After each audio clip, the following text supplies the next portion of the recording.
Kalaba kami doon, hindi namin pinapagkatiwala sa laban ni Red David. Ako nagkalaban ng damit ko yan. Oo. Hindi namin pinapagkatiwala. Makita niyo? Ganun kaingat. Kaya yung mga ibang kilala ko na may mga pundar, magaganda ang mga bahay, okay lang yan, sige ka, ganun. Kanya-kanya ang diskarte lang yan. Kami, ang pinahalagahan namin yung buhay. Dami na nangyari. May naglalabas sa amin doon. Opo.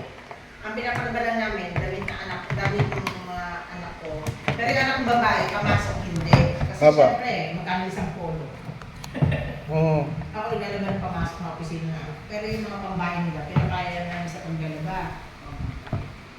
Tsaka bedsheet, kasi something na ginagamit ng ako ko, hindi ko pinapag... Kasi siyempre yung skin ng ako ko. Aha. Ako pa rin. Mhm. Ako pa rin minsan. Pero minsan nagpag-lansya. Mainit naman yun eh. Hindi rin nagkakatiwala. Nakakaraos. Hindi kami kumalakatulong. Talagang ano lang. Ano lang kailangan. Hindi kami may katulong kayo.